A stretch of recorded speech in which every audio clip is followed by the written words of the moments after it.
अस्सलाम वालेकुम नाज़रीन, इजी कुकिंग शो के साथ मैं हाजिर हूँ। उम्मीद है आप सब खैरियत से होंगे। आज हम तरबूज का शरबत बना रहे हैं। चलें अपनी रेसिपी स्टार्ट करते हैं। 3 प्याली हमने तरबूज ली है।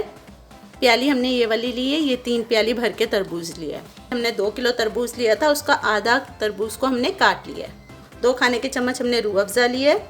2 खाने के चम्मच हमने नींबू का रस लिया है। 2 खाने के चम्मच हमने चीनी लिए। पुदीने के तकरीबन हमने 7 से 8 पत्ते लिए।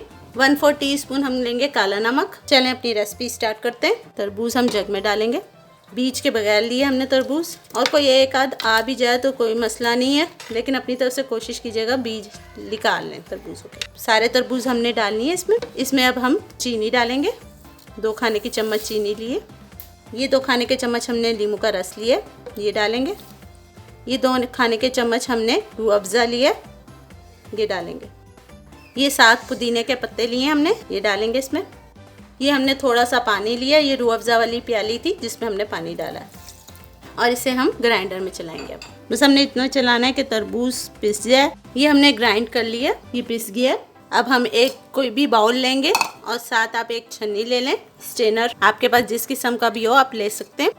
इसे हमने छानना है।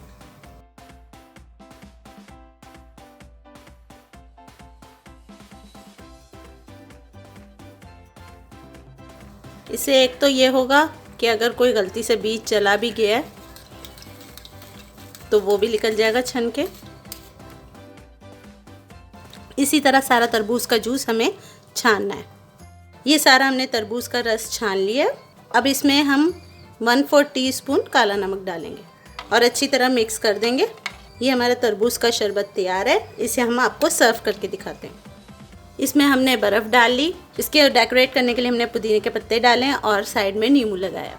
तरबूज का शरबत तैयार है। उम्मीद है आज की रेसिपी भी आपको पसंद आई होगी। रेसिपी पसंद आए तो लाइक करें, शेयर करें और मुझे कमेंट्स करके ज़रूर बताएं कि आज की रेसिपी आपको कैसी लगी। अगर आपने अभी तक मेरे चैनल को सब्सक्राइब नहीं किया तो सब्सक्राइब करें और बेल आइकॉन के बटन को प्रेस करें ताकि आपको नई आने वाली वीडियो की नोटिफिकेशन मिलती रहे। इंशाल्लाह जल्दी किसी नई वीडियो के साथ हाजिर होंगे। अल्लाह हाफिज़।